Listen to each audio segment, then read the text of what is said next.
कई बार ऐसा होता है ना कि बच्चे का मन पढ़ाई में लगता ही नहीं।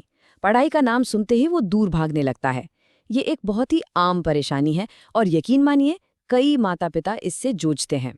तो आज हम इसी के लिए एक बहुत ही दिलचस्प पारंपरिक उपाय पर बात करने वाले हैं। तो असल सवाल यही है कि अगर बच्चे का मन चंचल है, पढ़ाई में बिल्कुल नहीं लग रहा, तो आखिर किया क्या जाए? ये एक ऐसी दुविधा है जो लगभग हर घर में कभी ना कभी आती ही है। देखिए, एक बात तो साफ है, डांटने, फटकारने या फिर मारने से तो कुछ हासिल नहीं होता, बल्कि होता यह है कि बच्चा और भी ज्यादा जिद्दी हो जाता है। उसके मन में ये बात बैठ जाती है कि भाई मम्मी पापा का तो काम ही है डांटना। तो फिर रास्ता क्या है?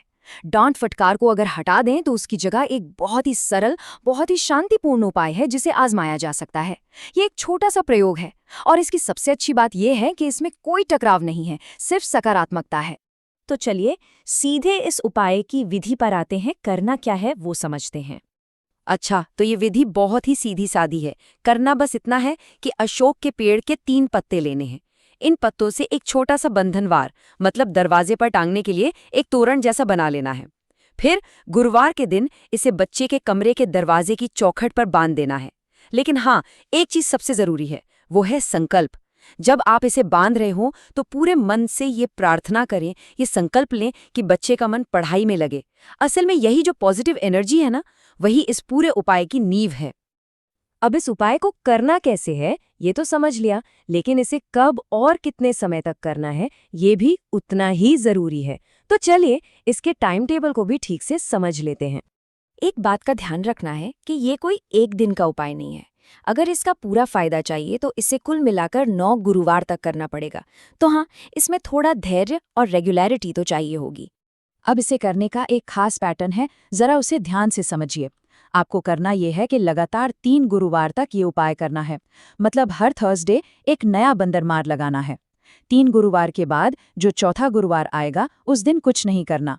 एक तरह से 1 हफ्ते का ब्रेक लेना है और बस इसी साइकिल को 3 बार रिपीट करना है। तो कुल मिलाकर हिसाब क्या बना? पहले 3 गुरुवार उपाय किया, फिर 1 गुरुवार का गैप, फिर से 3 गुरुवार किया, फिर 1 गुरुवार का गैप, और आखिर में तीसरी बार 3 गुरुवार करके इसे पूरा कर दिया। तो इस तरह 3-3 के 3 सेट हो गए, यानी टोटल 9 गुरुवार। ठीक है, तो ये सब करने के बाद होगा क्या? इसका फायदा क्या मिलेगा? देखिए, इसमें कोई बड़े बड़े चमत्कार का दावा नहीं है। वादा बहुत ही सीधा और सरल है। इससे लाभ होगा। ये पूरा उपाय असल में विश्वास और एक पॉजिटिव इरादे पर टिका है, जो बच्चे की कंसंट्रेशन को बेहतर बनाने में एक मदद कर सकता है। और हाँ, ये जानकारी कहाँ से मिली है ये भी जान लेते हैं। ये उपाय श्री सुरेशानंद जी ने बताया है और इसका जिक्र लोक कल्याण सेतु मैगजीन के जून 2010 के अंक में किया गया है। ये छोटा सा उपाय एक बड़ी बात की तरफ इशारा करता है कि हमारी परंपराओं में, हमारी आस्था में आज के रोजमर्रा की मुश्किलों के लिए भी कितने सरल और सुंदर समाधान छिपे हो सकते हैं, है ना? इस बारे में सोचिएगा जरूर।